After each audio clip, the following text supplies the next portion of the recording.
Yeah, we're in a war right now. We're definitely in a war. You know what I'm saying? It's not like there's guns blazing.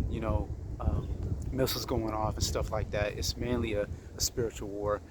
You probably heard about it. When it comes to the division, the people have differing opinions and views on what's going on in the world, and when it comes to the our value systems and everything like that, it's all just a complete mess.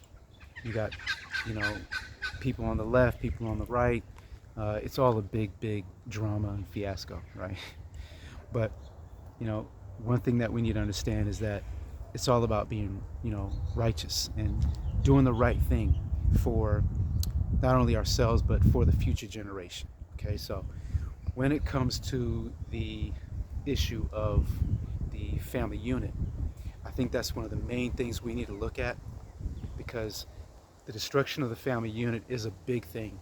Okay, the breakup of, family, households and things like that. Marriage is on a decline. People aren't getting married like they used to. People aren't having, children like they used to. And there's just a lot of destruction when it comes to not only the starting of the family unit, but the building of it. You understand? The divorce rate is high as hell. And I think for the most part, when it comes to, what happened with Charlie Kirk, he was all about family. You know what I'm saying? And, Erica Kirk, his wife, you know, in her speech at his memorial, was talking about when she gave a message to young men. And I think that's the main thing we need to look at. There's a lot of different things happening in the world. There's a lot of different, problems and issues and different political, issues. But if we can just look at the very basic or basis of humanity and how we as humans need to preserve, survive, and evolve, we need to look at the family unit, which starts with marriage, or it starts with the man and the woman, right? In my opinion, when it comes to marriage, you know, the moment you especially have a child with somebody, you're basically married to them, right? The man needs to look after that woman and that child. So he is technically married to that woman. You understand? You know, um, back in ancient times, when a man impregnated a woman, that woman was his responsibility, right? As well as that child, so that they bear.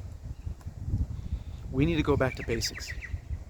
We need to look at what works, what doesn't. We need to look at what's in our nature as men, what's in our nature as women, and what actually works. Not going off how we feel about shit. You know what I'm saying? In our opinions. It's not about that. It's about facts. It's about what actually works. You know what I mean? Rabbits eat carrots. They don't eat steak. You know what I'm saying? Lions eat steak. They eat animals. They don't eat carrots, right? So we need to go back to basics and understand what actually works and what doesn't. And what works and what keeps families from poverty, obviously hard work. You know what I'm saying? Of course. But, having a mother and a father in the household, running the house, and disciplining and guiding and nurturing the children. That's what works. Anytime you look at the poverty of a culture or of yeah, there's a lot of arguments when it comes to what causes poverty, right? But usually it's if the family did not have a father in the household. So look, this is just a short one. We're going to touch on this a lot more in the future. But yeah, we need to get back to basics and start looking at the family unit as the strength and as the foundation of society survival and involvement as we evolve in the future. We'll talk soon. Peace.